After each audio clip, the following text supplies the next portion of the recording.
అందరికీ వందనాలు. ఈ ఉదయకాలము షార్ట్ వీడియో చూస్తున్న మిమ్మల్ని అందరినీ దేవుడు దీవించునుగాక. దేవుని వాక్యాన్ని చదువుకుందాం.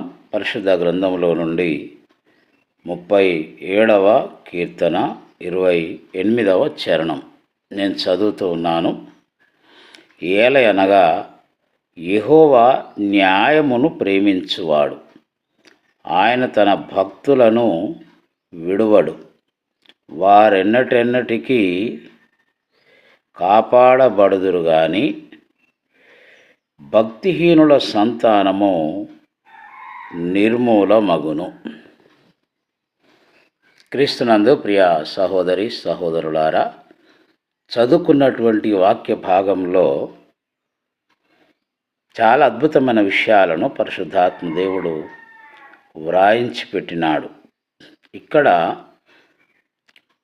యెహోవా న్యాయమును ప్రేమించువాడు.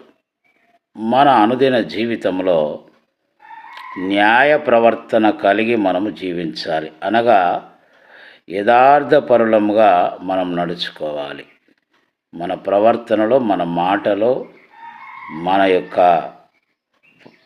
ప్రతి కదలికలో కూడా న్యాయమును ప్రేమించే వారముగా మనము ఉండాలి అని ఇక్కడ మనం నేర్చుకుంటూ ఉన్నాం. అన్యాయమైనటువంటి కార్యక్రమాల జోలికి మనం వెళ్ళకూడదు. రెండవది, ఆయన తన భక్తులను విడువడు.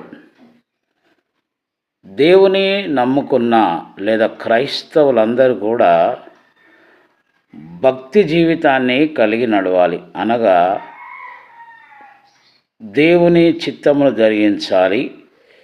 విధవరాండ్రు, అనాథలు కనబడ్డప్పుడు వారిని ప్రేమించి వారికి మనం సహాయము చేయాలి. అలాంటి పరిస్థితిలో దేవుడు ఏం చేస్తాడట? మనల్ని కాపాడుతానంటున్నాడు ఆయన. ఎన్నోసార్లు మనకు యాక్సిడెంట్లు జరుగుతాయి, ప్రమాదాలలో చిక్కుకుంటూ ఉంటాము. అయితే అలాంటి పరిస్థితుల్లో దేవుడు మనల్ని కాపాడేవాడుగా ఉంటూ ఉన్నాడు. ఆ తర్వాత చూసినప్పుడు భక్తిహీనుల సంతానము నిర్మూలమగును అంటున్నాడు. అంటే ఇక్కడ భక్తిపరులు ఎలా ఉంటారు, భక్తిహీనులు ఎలా ఉంటారు అనేది చెబుతూ ఉన్నాడు.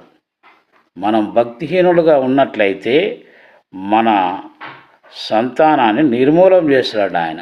కాబట్టి భక్తిపరులంగా కొనసాగుదాము. అట్టి కృప పరిశుద్ధాత్మ దేవుడు మనకు దయచేయునుగాక. అందరికీ వందనాలు.